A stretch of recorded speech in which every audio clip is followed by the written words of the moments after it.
2021년 1월 23일 큐티 말씀입니다. 요한복음 7장 37절로 52절입니다. 명절 끝날 곧 큰 날에 예수께서 서서 외쳐 이르시되 누구든지 목마르거든 내게로 와서 마시라. 나를 믿는 자는 성경의 이름과 같이 그 배에서 생수의 강이 흘러나오리라 하시니 이는 그를 믿는 자들이 받을 성령을 가리켜 말씀하신 것이라. 예수께서 아직 영광을 받지 않으셨으므로 성령이 아직 그들에게 계시지 아니하시더라. 이 말씀을 들은 무리 중에서 어떤 사람은 이 사람이 참으로 그 선지자라 하며 어떤 사람은 그리스도라 하며 어떤 이들은 그리스도가 어찌 갈릴리에서 나오겠느냐. 성경에 이르기를 그리스도는 다윗의 씨로 또 다윗이 살던 마을 베들레헴에서 나오리라 하지 아니하였느냐 하며 예수로 말미암아 무리 중에서 쟁론이 되니 그 중에는 그를 잡고자 하는 자들도 있으나 손을 대는 자가 없었더라. 아랫사람들이 대제사장들과 바리새인들에게로 오니 그들이 묻되 어찌하여 잡아오지 아니하였느냐.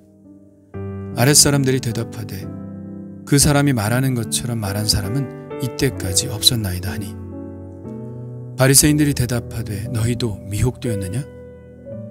당국자들이나 바리새인 중에 그를 믿는 자가 있느냐? 율법을 알지 못하는 이 무리는 저주를 받은 자로다.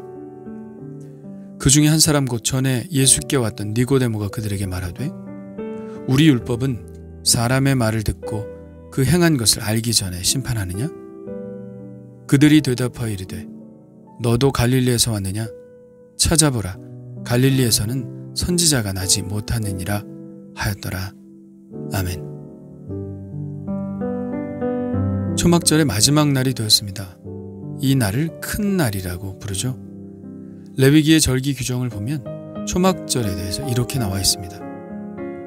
이레 동안에 너희는 여호와께 화제를 드릴 것이요 여덟째 날에도 너희는 성회로 모여서 여호와께 화제를 드릴지니 이는 거룩한 대회라.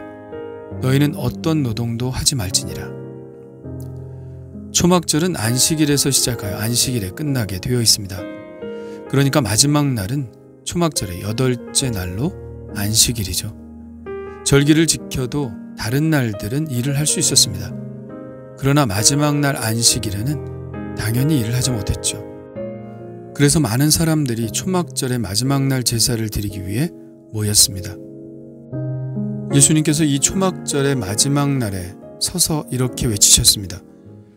누구든지 목마르거든 내게로 와서 마시라. 나를 믿는 자는 성경의 이름과 같이 그 배에서 생수의 강이 흘러나오리라. 예수님이 생수의 강을 언급하신 이유가 있는데요. 그것은 그들이 지금 제사장들이 물을 길어가고 있는 모습을 보고 있기 때문입니다. 초막절의 특수한 점은 날마다 제사장들이 물을 실로암 못에서 길어다가 엄숙하게 성전으로 지고 가서 매일 아침에 드리는 번제를 드릴 때 전제의 격식을 따라 번제단에 바쳤다는 데 있습니다. 전제는 부어드리는 제사죠. 물을 붓기도 하고 포도주를 붓기도 합니다. 그러니까 물을 깃는다는 것은 초막절 제사의 중요한 의식 중 하나인 것이죠. 이 풍습은 초막절에 뒤이어 시작되는 우기와도 또 연관이 됩니다. 초막절은 추수감사절이기도 하지만 추수에 이어 시작되는 우기 때에 하나님께서 많은 비를 내려주셔서 곡식들이 잘 자라기를 기원하는 제사의 성격도 가지고 있기 때문이죠. 예수님은 이 물을 매개로 당신이 어떤 분이신지를 증거하고 계신데요. 37절 누구든지 목마르거든 내게로 와서 마시라. 나를 믿는 자는 성경의 이름과 같이 그 배에서 생수의 강이 흘러나오리라. 예수님이 이 말씀을 하신 것은 그냥 즉흥적으로 하신 말씀이 아닙니다. 이 말씀을 듣는 사람들로 하여금 그리스도께서 오셔서 하실 일에 대한 구약성경의 예언의 말씀을 떠올릴 수 있도록 하신 것이죠. 먼저는 이사야의 말씀을 떠올리게 합니다. 이사야는 11장에서 평화로운 메시아 왕국을 예언하고 있는데요.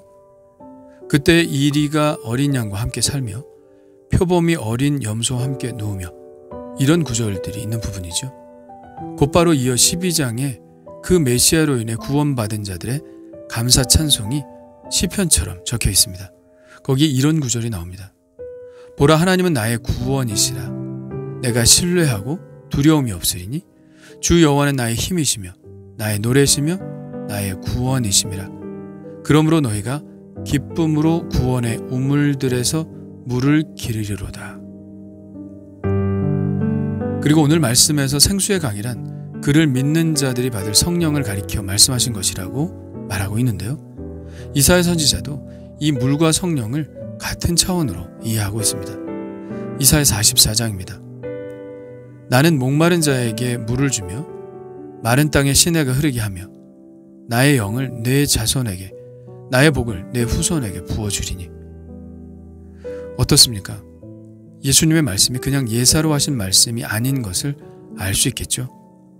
이사야뿐만 아니라 스가랴 선지자도 메시아의 예언을 이렇게 담고 있습니다.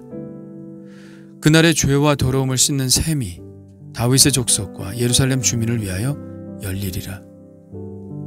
그날의 생수가 예루살렘에서 솟아나서 절반은 동해로 절반은 서해로 흐를 것이라. 여름에도 겨울에도 그러하리라. 그러니까 구약 성경에 대한 지식이 있는 사람들은 예수님이 지금 무슨 말씀을 하시는 것인지 분명하게 그 뜻을 알 수 있었을 것입니다. 예수님이 바로 그 예언된 메시아, 생명의 물, 구원의 물을 주시는 그 메시아라는 뜻이죠. 그래서 이 말씀을 하신 후 다시 한번 논쟁이 붙습니다. 어떤 사람은 예수님이 참으로 그 선지자라고 했습니다. 모세가 예언했던 그 메시아라는 것이죠. 또 어떤 사람은 그리스도라고 했습니다. 그러나 반대 여론도 만만치 않았죠. 그들은 여전히 그리스도가 어찌 갈릴리에서 나오겠느냐, 성경에 이르기를 그리스도는 다윗의 씨로 또 다윗이 살던 마을 베들레헴에서 나오리라 하지 아니하였느냐 라고 말했습니다. 그들은 예수님이 자라나신 곳만 알았지 예수님이 태어나신 곳이 바로 베들레헴이라는 사실을 모르는 듯합니다. 이런 쟁론의 상황들을 바리새인들이 보낸 사람들이 그대로 와서 보고를 합니다. 대제사장과 바리새인들이 그들에게 묻습니다. 어찌하여 잡아오지 아니하였느냐? 왜 예수님을 잡아오지 않았느냐는 뜻이죠. 그러자 그들이 말합니다. 그 사람이 말하는 것처럼 말한 사람은 이때까지 없었나이다. 앞서 무리들이 말한 것과 같은 반응이죠. 무리 중에 많은 사람이 예수를 믿고 말하되 그리스도께서 오실지라도 그 행하실 표적이 이 사람이 행한 것보다 더 많으려 하니. 그들은 예수님을 잡으러 갔다가 오히려 예수님을 옹호하는 사람이 되어버렸습니다. 이렇듯 정직하게 예수님의 말씀을 들으면 그 말씀에 감동하지 않을 수 없죠. 그러자 바리새인들이 말합니다. 너희도 미혹되었느냐? 당국자들이나 바리새인 중에 그를 믿는 자가 있느냐? 율법을 알지 못하는 이 무리는 저주를 받은 자로다. 그들의 말은 율법을 알지 못하는 사람들만 예수님께 미혹된다는 것입니다. 율법을 아는 당국자들이나 바리새인들은 예수님의 말을 믿는 사람이 없다는 것입니다. 그러니까 이들은 율법을 모르는 무식쟁이들이나 예수를 믿는 것이라고 폄하하고 있는 것이죠. 그러자 그때 니고데모가 나섭니다. 니고데모는 서기관이죠. 그들이 말하는 당국자나 바리새인과 같은 사람입니다. 율법을 아주 잘 아는 사람이죠. 그는 이렇게 말합니다. 우리 율법은 사람의 말을 듣고 그 행한 것을 알기 전에 심판하느냐? 니고데모가 아주 정확한 지적을 하고 있죠. 율법에 의하면 어떤 사람을 심판하기 위해서는 그 사람의 이야기도 들어보고 그 사람의 행위를 자세히 조사한 후에 판단을 내리게 되어 있습니다. 신명기에 이렇게 규정하고 있죠. 그것이 내게 알려짐으로 내가 듣거든 자세히 조사해 볼지니 죽일 자를 2사람이나 3사람의 증언으로 죽일 것이요 한 사람의 증언으로는 죽이지 말 것이며. 그러니까 니고데모의 말은 바리새인들이 막무가내로 예수를 죽이고자 하는 것은 율법을 어기는 행위라는 것이죠. 예수님을 믿는 사람들더러 율법을 모르는 무식쟁이들이라고 비난하는 자기들이 오히려 율법을 범하고 있다는 말입니다. 참 사이다 발언이죠. 사람이 증오나 미움에 사로잡히면 판단력을 잃습니다. 자기가 원래 지지했던 절차 같은 것들도 다 무시해버립니다. 자기가 평소에 주장했던 정의감도 다 내동댕이 쳐버립니다. 오직 증오와 믿음에 사로잡혀서 거슬리는 것을 제거해 버리려고만 합니다. 예수님이 일으키신 표적이 그리스도로 인정받기에 충분하고 또 그의 말이 진리 중에 진리인 줄 알면서도 애써 부정합니다. 양심이 마비되고 판단력은 흐려지죠. 그 사람이 아무리 좋은 행동을 해도 나쁘게만 보이고 아무리 설득력 있는 말을 해도 귀를 막아버립니다. 이런 미움과 증오가 우리의 지적 능력과 판단력을 얼마나 마비시키는지 모릅니다. 예수님은 이런 말씀을 하셨죠.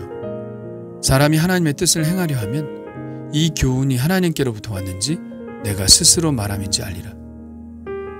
개인적인 사욕이 아니라 하나님의 뜻을 가장 귀한 가치로 여기고 사는 사람은 예수님의 말씀을 진리로 인정한다는 것이죠.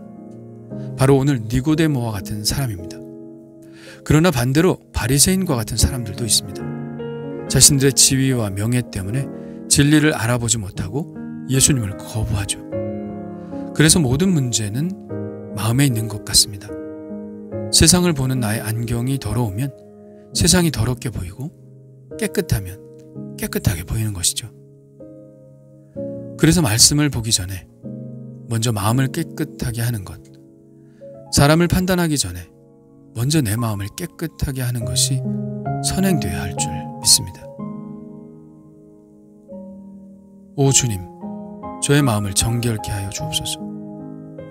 오 주님, 저의 마음을 깨끗게 하옵소서. 예수님의 말씀이 진리인 줄 알게 하옵소서. 저를 향한 하나님의 사랑의 아름다움을 알게 하옵소서. 불의와 탐욕으로 물든 마음을 깨끗게 하시사 주님이 그리스도이심을 알게 하시고 타인들을 있는 모습 그대로 사랑할 수 있게 하옵소서. 예수님의 이름으로 기도합니다. 아멘.